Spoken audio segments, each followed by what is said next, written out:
its own, bottle of memories. Oh, that's right. That deer was this, and this, and oh, and that one was 2 years earlier when we had to go here and do this, and then this happened. Yeah, I mean, it's just a tangible way to represent the memories. And yeah, again, it's if you haven't experienced it, it might be hard to explain to someone, but once they have experienced it, they'll grasp it immediately.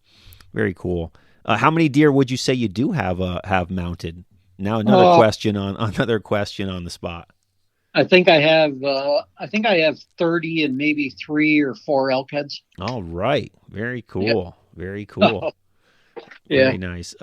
So you must have a lot of wall space to accommodate that many Uh, deer. oh, that's a bad topic, but I used to have a lot of wall space, and now my deer heads are scattered all over the place. Got it. All right, all right. So I always like to ask people, some final questions here on the podcast as we start to wrap things up. There's questions I like to ask everybody. I'll change this slightly since this is a hunting episode. What are some things that you have in your hunting pack that you always have to have with you? It could be something that you need for survival. It could be something that's just special to you that someone gave you once that you always bring with you. What's something special that you always have to have in your pack? I have uh, I have matches, I have a lighter, and I have a candle, and I have a safety blanket, and then I carry medication with me because I'm a type 1 diabetic. Sure. That must pose some sort of difficulty when you're going out in the woods for long days, or does it not? I'm sure at this point you have it Uh, probably pretty dialed in, but I guess it poses difficulties for other people because they worry about me, but for me, I honestly, I've always approached life like I'm just like you, and I don't let anything stop me. But at the same time, I have to be prepared. sure, sure. Just an extra level of what you have to do to get ready to go. So now my second question: what makes the Adirondacks a unique place from your perspective?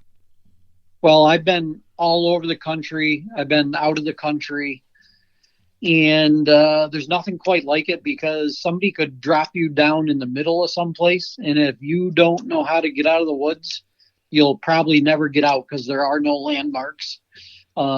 You might be able to get high enough to see something, but at the same time, like who knows where there's a road. Um, it's unique too because we're not all that far from the ocean. That's why I tell people I love here because I have the mountains just, right in my backyard. I have New York City and Boston, both about 3.5 hours away. And then I have the ocean 3.5 hours away. So what more could I ever ask for? Yeah, very centralized location, and I mean, the Adirondacks, I say it often, the Adirondacks is a 1 day drive from 60 million Americans and Canadians. It's just in a really, for being such a remote and rugged and, landscape, it is very accessible for people from all over the Northeast, all over, and even down the East Coast. It's very accessible. It's surprisingly, especially too, when you realize, like Lake Placid, for example, where I live, is 2 hours. I could drive 2 hours south and never leave the park, and then suddenly you're 2 hours closer to everywhere else. And Albany, as the crow flies, is only a few miles away from the Adirondacks, from that southern tip. So yeah, it's a very very awesome spot, super unique. I love every second of my time here in the park. And my third and final question: I always ask people, why do you hike? Why do you spend time outdoors? So for you, why do you hunt? Because I love it. That's it. Nothing else. That's it. That's all you need. You love to do I it, so keep doing what you love. And to go into it further, like I was brought up in the woods, and I kind of like being in the woods. I like waking up with the animals. I like going to sleep with the animals, and I kind of like being somewhat. I don't know what you would call it. Most hunters really kind of love nature, and I guess that would be me. And it seems like almost hypocritical to say, but I enjoy nature. I like watching nature, and I see things that I know for a fact that other people just don't see.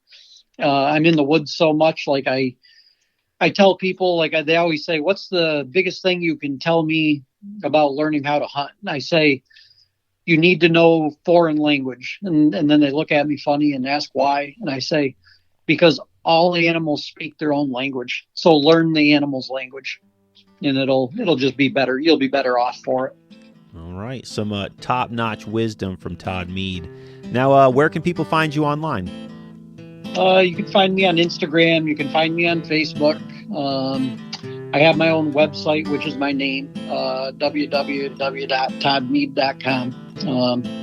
And if you happen to see my books on there, just the first 2 books, I think there's still a link to one that I don't have off the website. So just avoid purchasing them.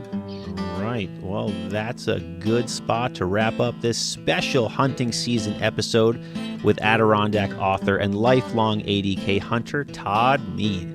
Thanks to Todd for coming on the show, and I hope you all enjoyed this episode of the 46 of 46 podcast Summit Sessions. Check out Todd's books at toddmead.com, and then head over to 46of46.com for all things about the podcast, including an online store if you want to support what I do, pick up a hat or a sticker. Thanks for listening, and check back on Fridays for new mountains, new stories, new guests, and new episodes here on the 46 of 46 podcast. Remember to always leave no trace, do the rock walk, and if you carry it in, carry it out. See you on the trails, everybody.